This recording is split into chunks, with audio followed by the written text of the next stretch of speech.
we are indeed very eager to hear you, madam, on the glimpses from K.R. Srinivasa Iyengar's Sitayana.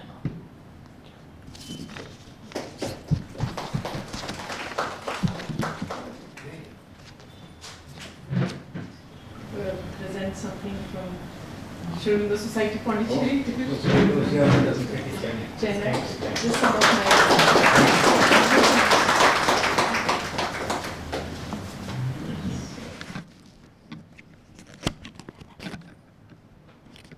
Namaste and good evening, everyone. So, invoking Mother's name and having her presence with us here, I begin a few remarks on this wonderful book. So this book was published, Sitayan, Epic of the Earthborn, was published in 1987, and ever since I came to know of this book, it has been out of print. So I found one copy and I copied it the entirely. It's available online as PDF also, and I've been kind of just holding on to this. And but it's a magnificent Ramayana in its own way. So let me begin by thanking Shiv Kumar ji for inviting me to share a few thoughts this evening on this book that I dearly love. And certainly, it makes it very special that we are doing this to honor and on birthday of this one of the most erudite sons of Mother India, Dr. K.R.Srinivasa Iyengar. On his birthday, we are talking about one of his marvelous creations, one of his marvelous books. Of course, as a well-known scholar, his contributions in the world of Indian literature, Indian writing in English are fantastic. But as children of the mother and Sri Aurobindo, what we find most fascinating about him is the work that he has done to bring Sri Aurobindo and mother close to so many people in academic world as well.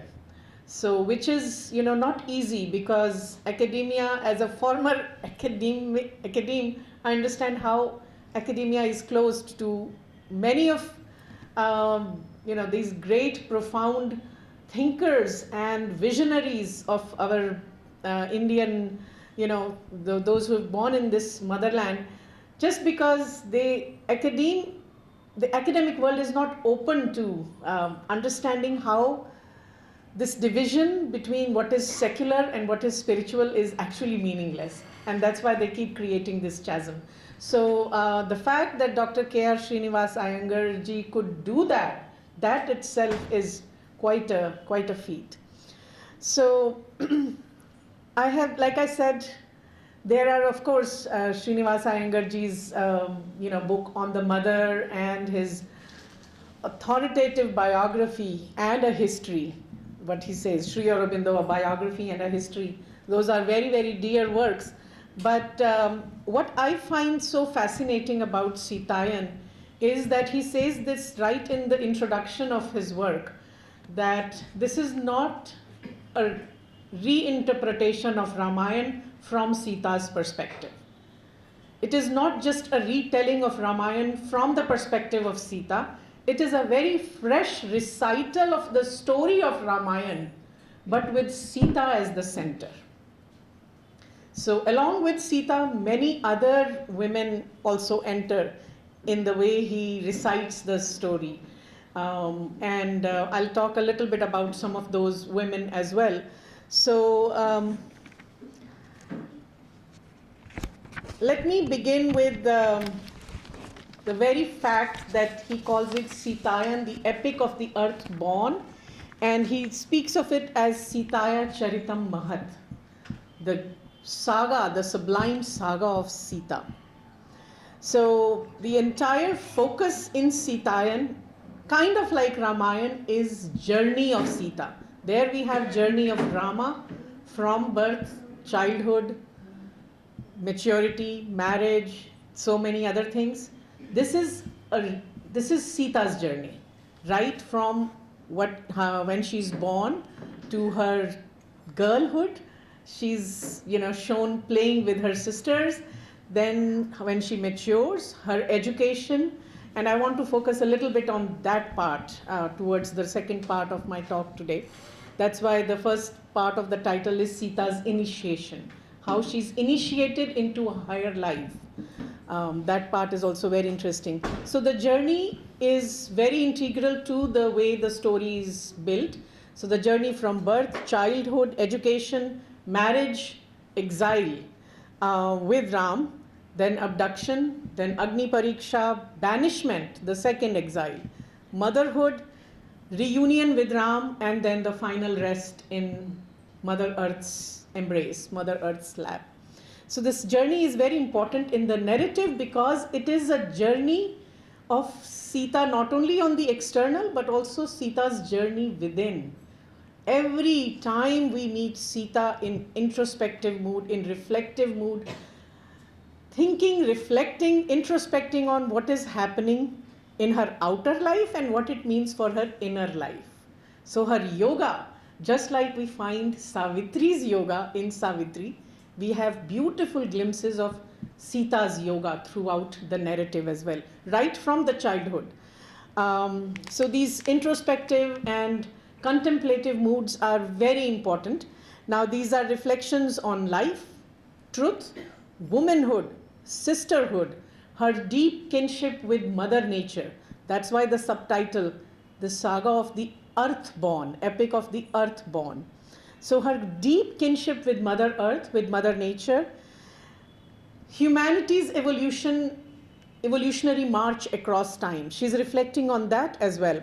And what is the future destiny of womanhood and future destiny of mankind, humankind in general. So this sublime narrative that is being built of Sita's journey, it brings up several critical matters for us as readers to reflect upon.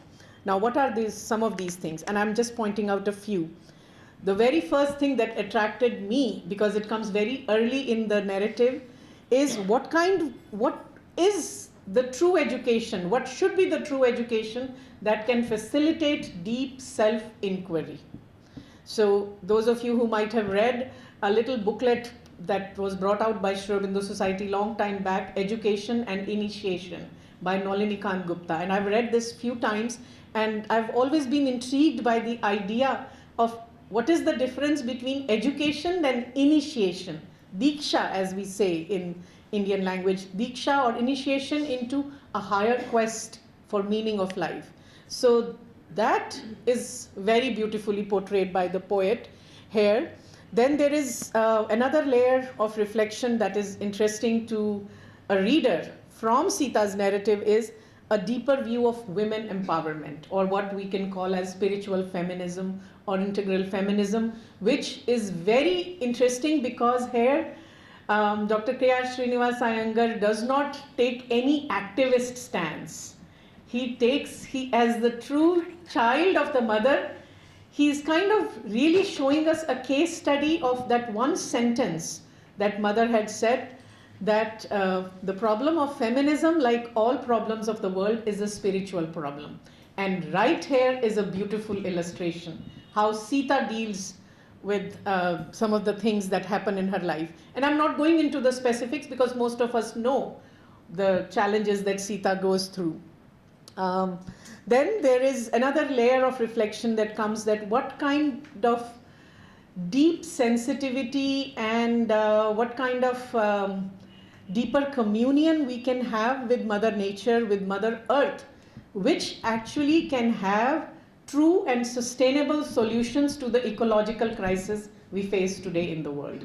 This is, when I think about this, when I read some sections of Sitayan from that perspective, one sentence of Sri Aurobindo comes to my mind. I think it is there in the very first or second chapter of Essays on the Gita, where he says that each text, each scripture has something universal and something temporal in it, and we have to find out what is it that there is something that is beyond time, that is an eternal, universal, that has a timeless value.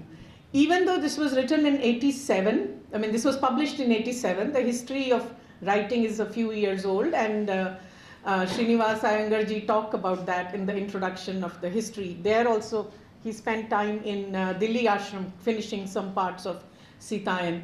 So what is interesting is that the human or our general awareness towards ecological crisis was there even at that time in 80s, but it has become very acute today because the problem has become very acute. But he was very mindful of that when he was writing of the epic of Earth Born.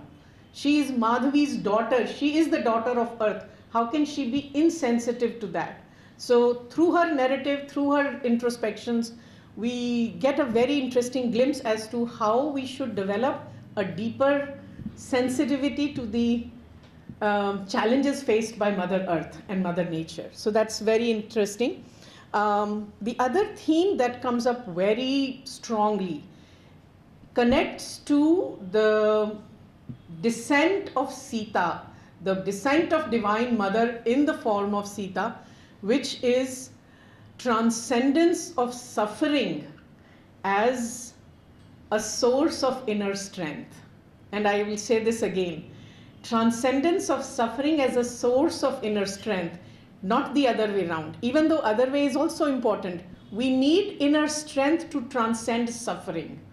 But here, through Sita's story, we also get a glimpse of how to, by transcending suffering, one can grow inwardly, especially in power. And this connects me back to, and I may, if I have time, I'll go back to that a little bit, on in Savitri, where we have Savitri's yoga, where she talks about the triple soul forces, where she meets her triple soul forces, and the very first soul force that she meets is the mother of sorrows, the mother of suffering. And when the mother of sorrows speaks to her, and I have the lines, if there is time I can read through that. Savitri tells her that yes, you are the mother of sorrows, but what you don't have is the power. I will come back to you after acquiring strength and wisdom so that you will become complete. And the way Srinivasa Iyengar ji has portrayed his Sita, this mother of sorrows gains power through transcendence of suffering. And this is beautifully portrayed right in Canto 1, when there is a dialogue between Rishi Narad and Janaka, King Janaka, Sita's father, as to why there is need to have this descent of mother of sublime sufferance. I'll read few lines on that. Now, these are 4 themes that I think are very important. This idea of transcendence of suffering is also important as a source of inner strength, because through that we develop some of the essential soul qualities that Mother has pointed out, which are so important for an aspirant on the path of integral yoga. To name a few: perseverance, endurance, and forbearance, patience. So this, for the full blossoming of the human individual, Mother has emphasized a lot on these qualities, and Sita's story as portrayed in Sitayan is a perfect kind of a role model for us in that regard.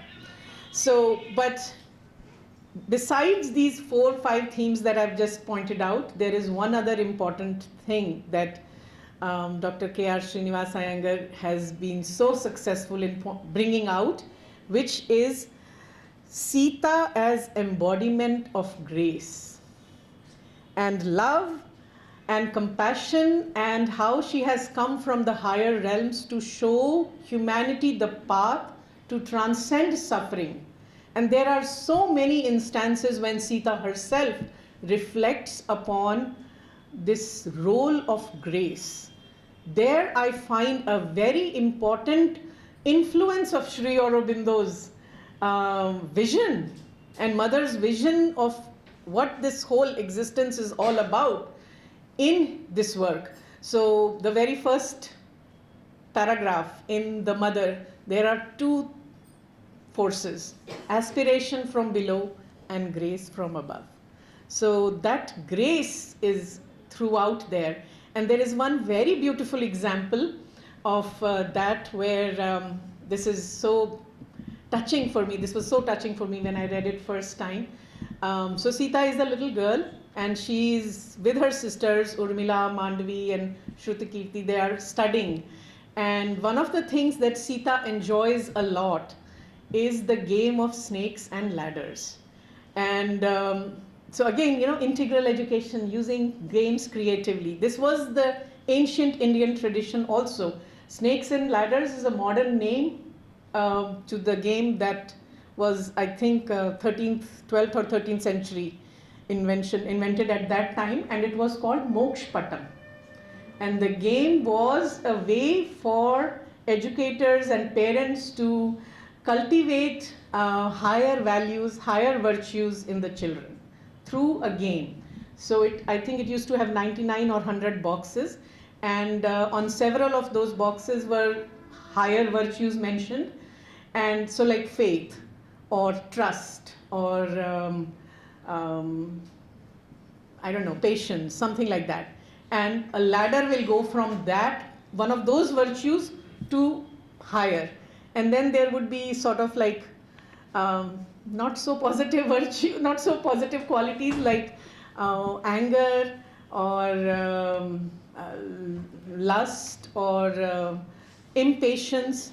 From there, snakes would be there, and you would go down in your this thing. So again, the idea of evolution of human nature or progress was taught to kids through this game. And so Srinivasa Iyengar ji talks about how Sita used to really enjoy this game. And one of the things, actually I may have, even though it's a little, let me just share those lines. So Sita enjoys that, but Sita finds something missing in that game. So she was a scholar right from the childhood. She was a deep researcher. So this is what I wrote down. So Sita in particular enjoyed the games of snakes and ladders as it could become a means for vast education.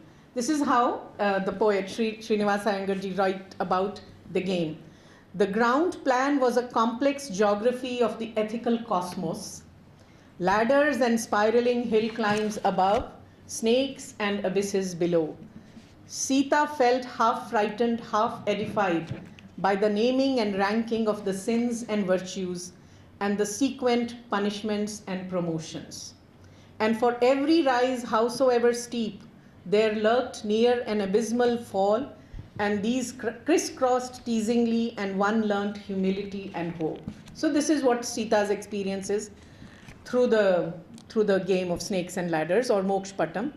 So the discussion of this game, which was once called as Mokshpatam as an educational aid, continues for several lines, and one marvels why we don't see such educational practices in more and more schools in today's times.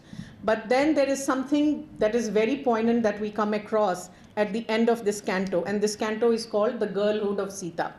This concerns Sita's deep reflection on what we learn through ups and downs of life, through playing a game such as snakes and ladders, and her rumination is described by the poet as follows. This is now Sita's, one of her introspections. But Sita felt that the games that humans played with such dexterity quite missed the quintessential dimension, the unseen action of grace. If grace is there, when grace is there, all the sins that one might have committed can be washed away, if there is true aspiration from below. So even in her girlhood, she was able to recognize that yes, this is interesting, this game is very good, and human beings can learn and this and that, and yet it misses out the unseen hand of grace, the unseen action of grace. And then she continues with her reflection. Okay, yeah. In the ceaseless flux of phenomenal life, where did one draw the line between the Lord's game and the miasma of subjective coloring? She dared to rely on her innocence and sovereign femininity, and she sensed the omnipresence of grace and felt inviolable. This is in a way, she's been prepared for what her destiny will unfold, the kind of suffering that she will go through, and throughout that she's going to rely on her innocence and sovereign femininity and the omnipresence of grace. So this aspect of Sita's descent as a way to demonstrate the omnipresence of grace and the action, the unseen action of grace to help transcend suffering, and relying on the grace to transcend suffering is marvelously depicted throughout by the poet. So just briefly in terms of how the book is organized, some of you may have already gone through it, for those of you who haven't. So like Ramayana, this also has 7 kandas or 7 books, but the names are different because it is Sita's story. So instead of Bal Kand, we have Mithila. Then we have Ayodhya. When she is married, she goes to Ayodhya, right? So just like we have Ram's childhood, here we have Sita's childhood. After Ayodhya, next stop for in her life is Aranya, in the forest. So that's Aranya Kand. That is similarity between the Ramayana and Sitayan. Then after that, from Aranya, she is abducted. So there she goes to Ashoka. It's not Kishkindha, it's Ashoka. Her life is happening in Ashoka one, right? Then after Ashoka is Yuddha Kand. After Kishkindha, there we have simple descriptions of her interactions with the demonesses, you know, that Raman has appointed to look after her. Her reflections. This is also a Kand where she's deep in her own yoga. A lot of inner search is happening in the Ashoka Kand there in Sitayan. Then the Yuddha Kand, then Rajya Kand after the Rajya Abhishek. Once they go back, obviously between Yuddha and Rajya is the Agni Pariksha.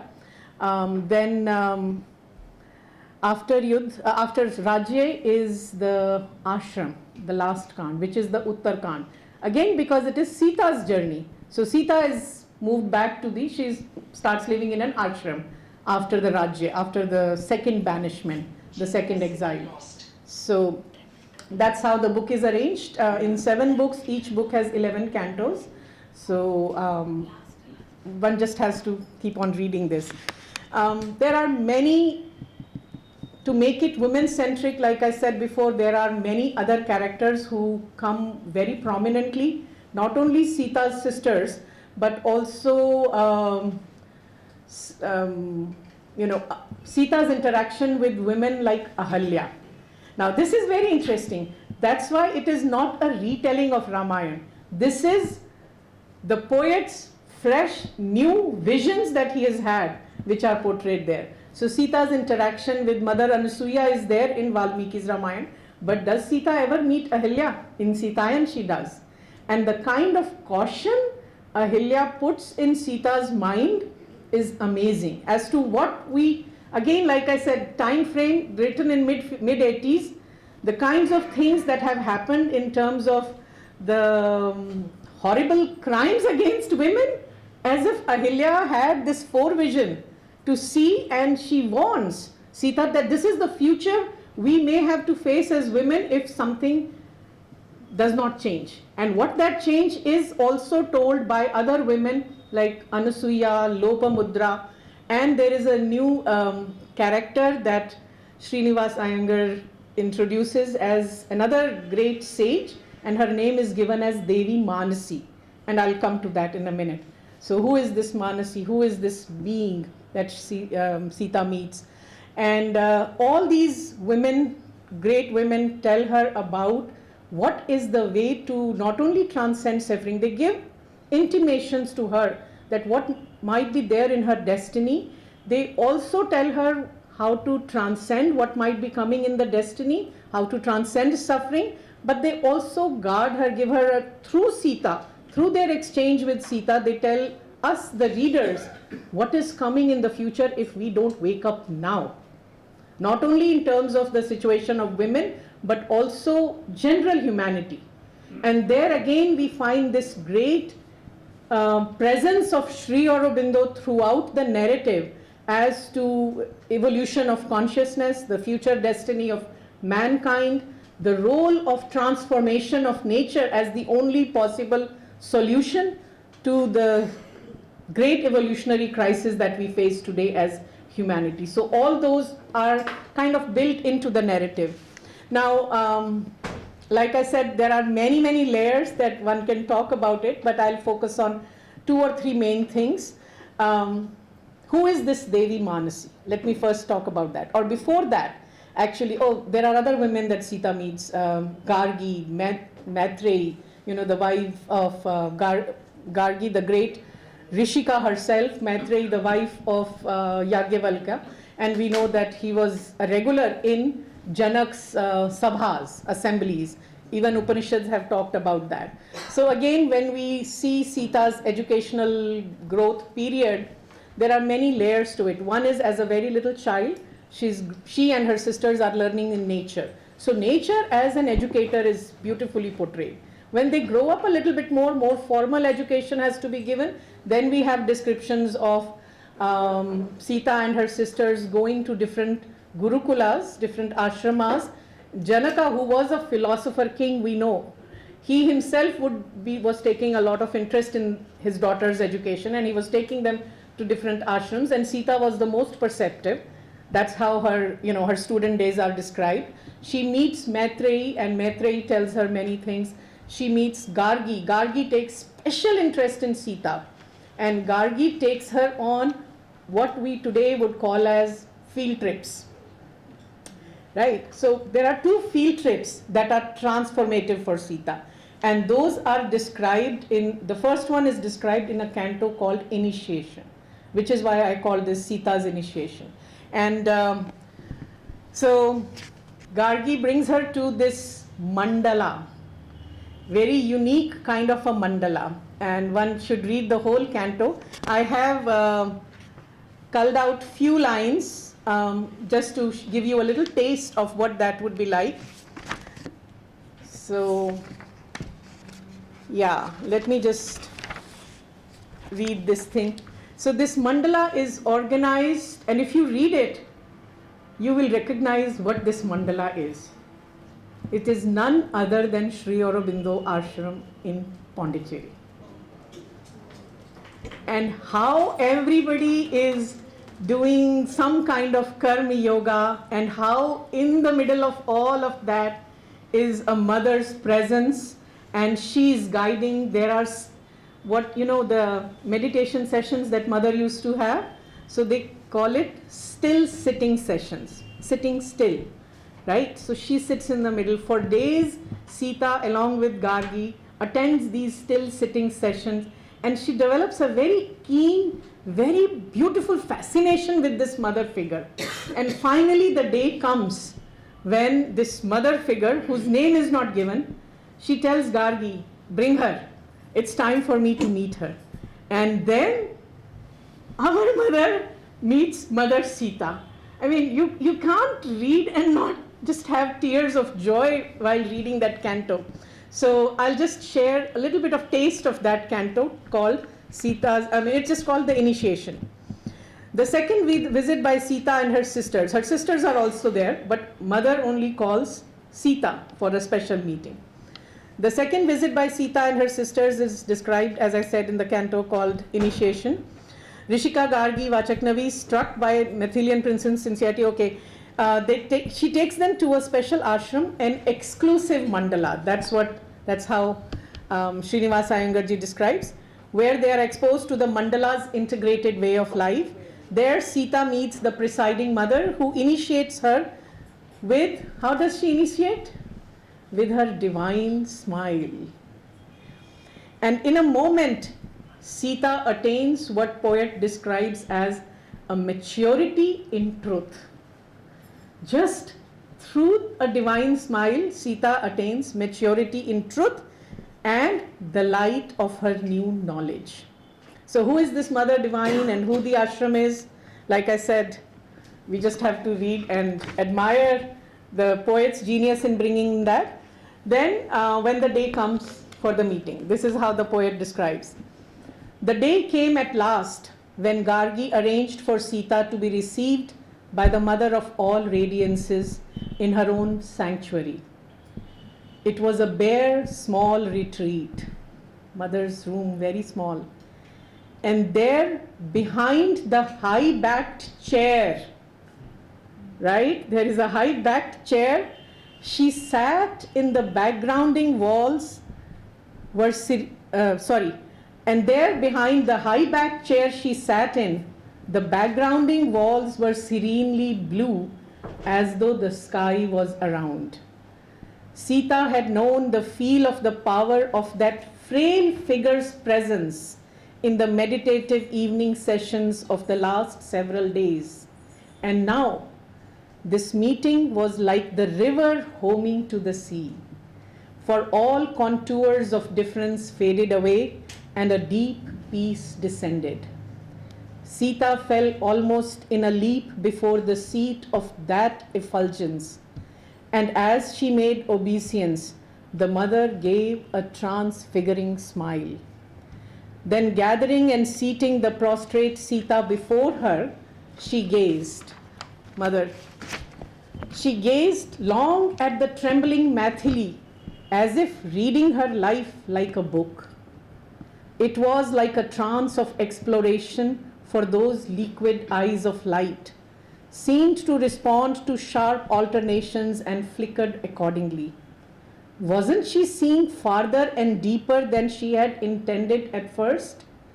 Her face was grey and luminous by turns. This is our mother. And a shudder passed through her. Her right palm fondly touched Sita's bent hand in a gesture of blessing. Her hand stroked the arms, her eyes were gentle, and she spoke as one concerned. She is the transcendent mother, she is the individual mother. So she spoke as the one concerned. Sita, I have watched you in the still sitting sessions, and young as you are, Videhan Janaka's light surrounds you as a protective armor. Listen to this. The yogi who founded this ashram had a clear sense of mission. And I came driven by an afflatus and found in him my Godhead. You have seen Sita, this self-regulated community revolving like the earth's diurnal round by nature's laws and quiet compulsions. It is some years now since he chose to withdraw, and I have seen the ashram put forth wings of consciousness ready for a flight into the future. But Sita, I know that the agenda for change and transformation of this errant earth life to the divine may take many a lifetime. But seeing you in your incandescent purity and perfection of feminine beauty, I dare again to dream of a golden age. Once more she gazed deep into Sita's eyes, saw a darkness intervene, and there was sun splendor again chasing the crowding shadows away. And then she continues, Sita, I seem to see more than I should. She said, as if haltingly, no mere princess you, but a parable of sublime necessity. O my daring, immaculate, earth-born Mother Madhavi's daughter, a sudden blaze of glory reveals all. O my marvel, Mathili, I see the deceptive scales slip and fall, the separative cages crumble and melt and vanish into air. Myself am Sita. Should you ever be seized with helplessness? Mother is telling Sita, but she's telling us, should you ever be seized with helplessness, think of me, for I take charge of all whom I may have seen for a mere fleeting second. When danger in the future assails you, fear not, but look deep within and seek, tearing through all barrier veils, the invulnerable you. I know you have come missioned to this earth and must run the whole gamut, between the termini of light and dark, and exceed them as well. Sita, Sita, I dare not speak further, for I see blanks and blotches on the luminous spread of the sun rays, but the grace will never fail. And with another hug and ritual motion of benediction, the mother gave the initiation smile and let Maithili withdraw. Joining her sisters after her moment of maturity in truth, Sita, with the light of her new knowledge, fraternized without speaking. A new certitude marked Sita's movements and formulations of speech, and this was reflected in Urmila, Madhavi and Shrutaki. So through her, through osmosis, her sisters also gained that, because as we know, Sita's exile, or Rama's and Sita's exile, is not just there, only Sita. Her sisters also go through their own kind of suffering with the three brothers. So regardless of that, but this canto is so beautiful. That's why it is initiation with the divine smile of the mother, and she knows what she has to face. She's getting prepared. After this, the next canto is where Sita goes to what Dr. K.R.Srinivasa Iyengar describes as the dome of holiness. So the moment you see the word dome, what comes to mind? Matri Mandir, right? So there is another presiding mother that Sita meets. And that, so after this visit to exclusive Mandala, the field trip, she goes back, and then after some time, Janaka arranges her to go to this dome of holiness. And Janaka tells that there you will meet the mother who is Aditi for us all. And her name is Manasi. And the way the poet describes, it's like the supramental, mother in her supramental form. And I don't want to reveal all the things, but what she sees is just few descriptors of that. When Sita meets this throned priestess of the place, these are the words Srinivasa Iyengar ji is using. She sees a power, a radiance, something ageless, sexless, a beyonding of human suppositions. And if you know what mother's visions are for the future new being, the supramental being, this is the one. The all-sufficing presence, with a golden glow on her face and a smile that seemed to chase all fear away, and eyes that spoke compassion. And again, there is a meditation session that Sita has with Devi Manasi, with another transformative experience. And this time Sita is a little older. So now she's given the experience of the multiplicity of forms, the multiplicity of existence. And it's a momentary experience that she's given. And again, you can't, when you are reading this, you don't feel that, only somebody who has read a lot of spiritual literature can describe it. It has to be, have some basis in experience, only then it can come in poetry like that. So again, after that experience, Sita has a little moment of, okay, what did I just experience? What did just happen?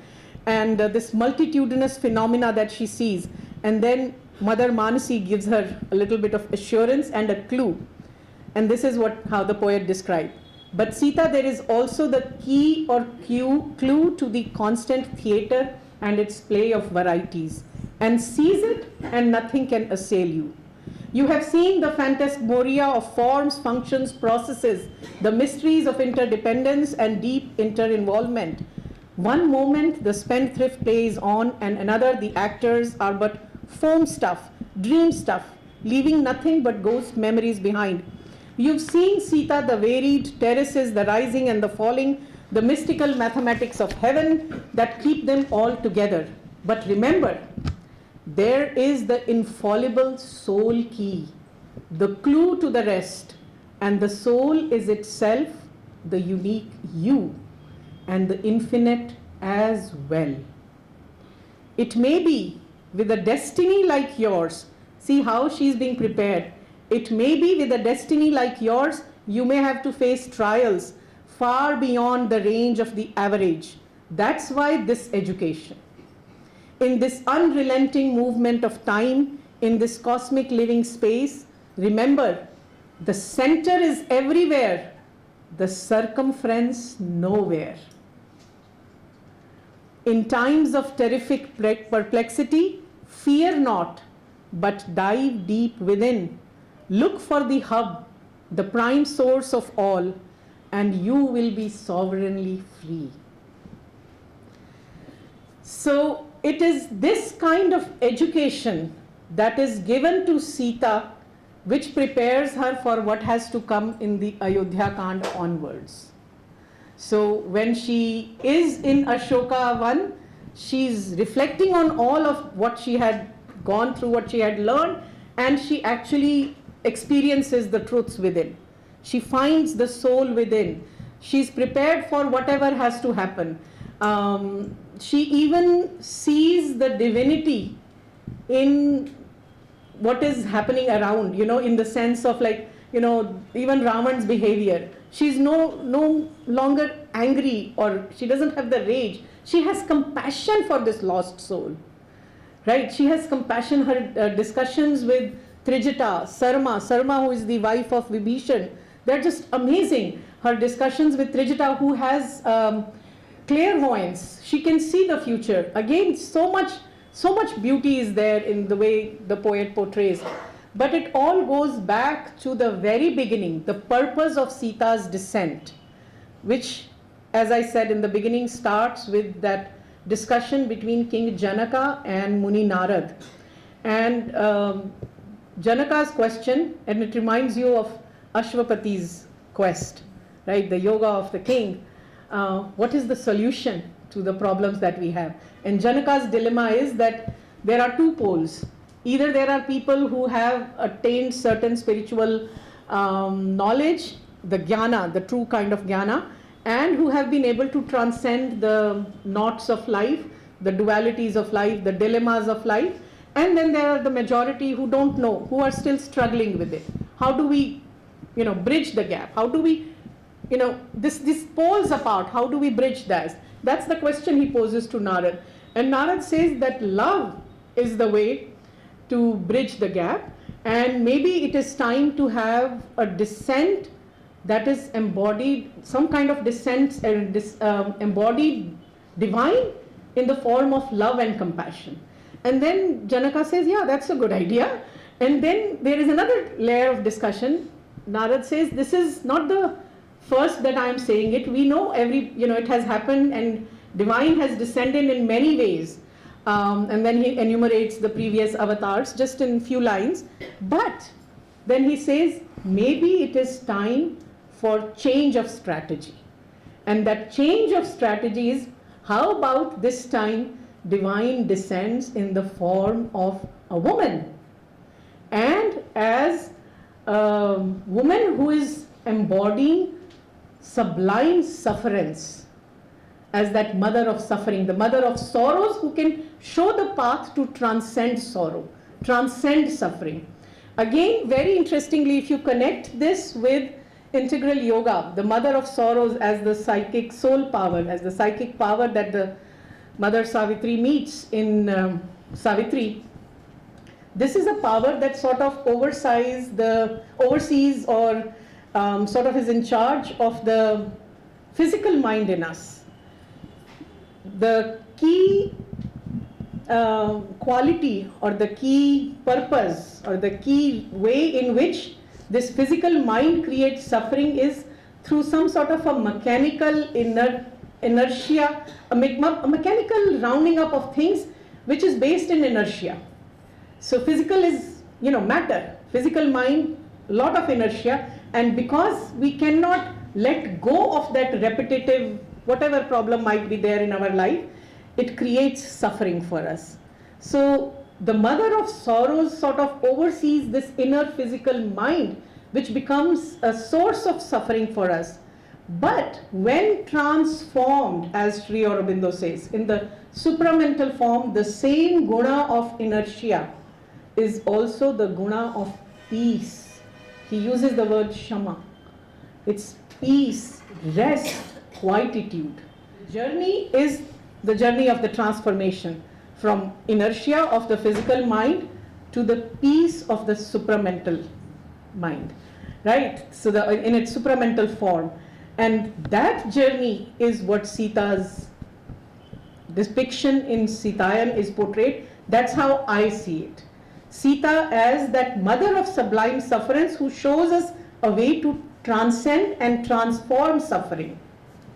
Go from the physical mind, which is based in inertia, to transcending that inertia and transforming it into this quietude of peace with endurance, patience, forbearance, perseverance as its essential qualities. Without that, you cannot have peace, right? So to learn to be patient, to learn to go through it, and with a complete trust in grace, that gives you peace. There are many other ways in which Sita as mother is described. There are few examples, but I don't know if we have time. I had culled out few examples where it's very clear how Sita as the divine mother is shown. I can go or I can stop. Totally up to you. Another 5 minutes. Okay. So there are just few examples I wanted to share about how Sita is described as mother. Yeah. So one clue is right there in the very last line, just before the epilogue, towards the end of, this is again poet's summary of the whole thing. So Divine Mother, Sita is Divine Mother, who in this embodiment is the Earth Mother, who patiently endures all the trials and tribulations. So the one aspect of Divine Mother, but never despairs or tires. This is the another important quality. So one who knows how to suffer does not get tired of suffering, right? So the earth never tires or stales or despairs, for the pulses of Sita's heart of compassion sustain and foster our evolving life divinely. Then we also meet the mother in her Mahalakshmi aspect, showing her love, compassion and grace. And this is how Iyengarji describes in that epilogue, again the final summary. Your vesture of beauty and light of love matched your heart of compassion, whose infinity gave refuge to all, even the false and the foul, even the Ravanas, right? Sita's going to Ashoka is because, and there is a description of that this can also be transformed. It is to transform the Asura that she went. It's just that Raman wasn't ready at that time. Evolution had to happen. But it's to not just to kill Raman, but to transform the Asura that Sita chose to be in Ashoka. And then we also have Mother as the Mahashakti, always with the Ishwar, always with her Lord. And how this is one example of how that oneness between the Ishvara and the Shakti is described. And this is in book 7 called Ashrama, and it comes in the canto titled Her Grace Abiding. And this reflection is by Ram, and this happens after several years have passed, after Sita has withdrawn into Mother Earth. Right? We know she does not accept going back to Ayodhya when Ram offers. And then Ram in a reflective moment tells, again the oneness, the scission is ended, and Maithili is for all eternity seated here in my heart sanctuary, inseparable from me. There never was a separation. And then we have in the book Aranya, where they are in exile, where we have a beautiful canto called Agastya and Lopamudra. So while they are in exile, they visit different ashramas and they visit Agastya and Lopamudras, and there is a beautiful discussion Sita has separately with Lopamudra. After Sita and Ram go, there is a conversation that happened between the two. Again, Agastya and Lopamudra, and we see the parallel between Sri Aurobindo and the mother. I'm choosing not to go there right now, but this is how the conversation happens. So this is what Agastya speaks to Lopamudra about Sita. Know that Maithili, both in alliance with Rama and by herself, she, the earthborn, now come with a mission of change and transformation, carrying Agni in her heart of Ruth. She can suffer and redeem. So this is the great work for which Sita as Divine Mother chose to descend on earth. And then when you kind of go on reading, Lopamudra has the vision of what is coming. And Rishi Agastya tell, don't worry, Sita will go through it all. Sita will,